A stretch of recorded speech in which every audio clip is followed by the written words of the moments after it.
नमस्कार बंधु नमस्कार। आज परा मिथुन राशि उपर दुखसुख हवा तेणु आगे शुणा से अतीत कहानी जे मिथुन राशि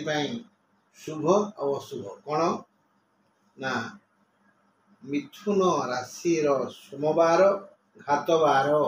स्वाति नक्षत्र घात नक्षत्र अष्टमी तिथि घात तिथि नवमी चंद्र अर्थात कुंभ चंद्र घात चंद्र शुभ बार है रवि बुध और शुक्र शुभ रंग है धला और सबुज शुभ संख्या है 3 और 5 एवं राहु कौन कहते शुणा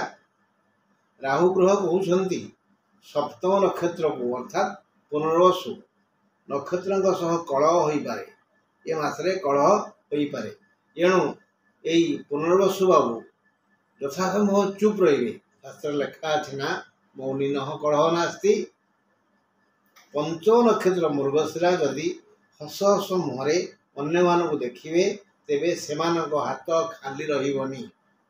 पंचम नक्षत्र बोले मृगशिरा नक्षत्र जदि हस हस मुहरे समस्त को देखिए तेबे सेमानक हाथ खाली रही षष्ठ और सप्तम नक्षत्र माने आरद्रा और पुनर्वसु टिके नई पड़े कारण जी डेंगा गछ बात्या मुड़ी पकाए ना टिके नई पड़े नई पड़े अर्थात समस्त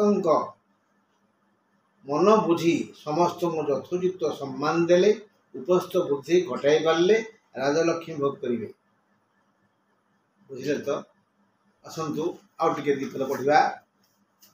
एबे मेषरे बुध और शुक्र वृषरे रवि और बृहस्पति कन्या रे केतु कुंभरे शनि मीन रे राहु और मंगल जून 1 रे मंगल मेष को आसवे जून 2 रे बृहस्पति अस्त हेबे अस्त होला परे निष्क्रिय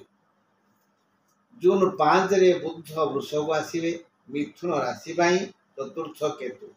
केतु परिवार चिंता करेंगे नवम शनि शनि भाग्य चिंता कर दशम रे मंगल और राहु ये दिहे परस्पर शत्रु ये दिहे तुम कर्म क्षेत्र को जांच करेंगे जगिवे एकादश रे माने लाभ घरे शुक्र और बुध अच्छा द्वादश रे माने व्यय रवि और बृहस्पति जून 2 रे बृहस्पति अस्त हेतु शुक्र और बुध केवल शुभ चिंता करेंगे बृहस्पति अस्त नहला पर्यंत शुभ चिंता हो पारनी अस्त है परे ये दी ग्रह तुम शुभ चिंता करेंगे शुक्र और बुध नूतन निजुक्ति मिलवार संभावना अच्छी पुराणा कर्मचारी प्रति अधिकारी शुभ दृष्टि मिल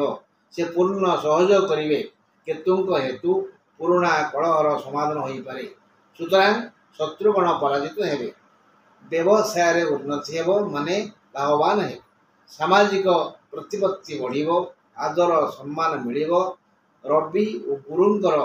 कुप्रभाव जोगु देह खराब हो पारे हठात जून 1 रे मंगल मेष को और जून 5 रे बुध व्यवस्थान वृष को जीवारु किछि कार्य धीमे जीव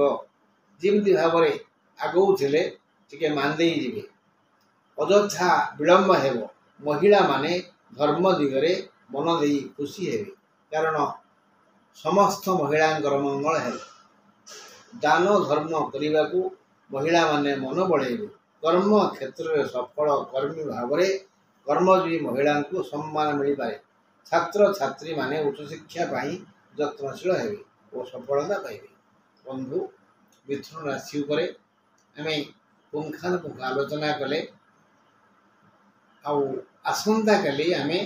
कर्कट राशि उपर आलोचना करिबा मो आज जो वीडियो आपन पठेइची जातक रे भाग्य आ कर्म मन रखिए लग्न ठार गणिजे जोठी 9 घर से हेब भाग्य घर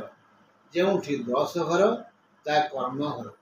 यदि भाग्याधिपति और कर्माधिपति मित्र जदि ये दिहे परस्पर दृष्टि विनिमय करती बा घर विनिमय करती बा एकत्रित थांती ताहले आपणकर भाग्यर अभ्युदय हेब भाग्यर भी उदय हेबे उत्तम कर्म मिल आउ आपणकर जीवन श्रृंखलित हेब जदि ये दुहे शत्रु ये दुहे परस्पर कूटचिंतक जमती रवि शनि आउ मंगल शनि बुध चंद्र बृहस्पति शुक्र ताहले ये नवम दशमाधिपति एकत्रित हेले भी दृष्टि विनिमय कले भी घर बदलले भी किसी लाभ ना गोटे उदाहरण दूची जे कर्कट राशि और कर्कट लग्न कर्कट लग्न रु आम गणिजा बोले अष्टम घर है कुंभ और से कुंभ अष्टमाधिपति किए शनि शनि कुंभ रही भल बारंबार कहुई किंतु से तो अष्टमाधिपति ही गले और कुंभ रही से कौन भल फल देवे देवे ना कारण अष्टमस्थ कौन ग्रह शुभ फल दियंती नहीं तेणु से नवमाधिपति हेले से रहिले नवम सांगे दशमाधिपति किए बृहस्पति से रहिले ताले ये संयोगटा केबे भी मधुमय हेबनी आमे ये चिंता करी सबू राशि देखिबा लग्न कौन आगे लग्न को जीवा लग्न रु गणी जीवा लग्न 1 2 गणिकी जो न हम सी हूँ भाग्य घर और से घर मालिक किए तापर घर हूँ 10 घर कर्म घर से घर मालिक किए ये विषय में पुंखानुपुंख आलोचना करी समय हेले आउ दीपद कहि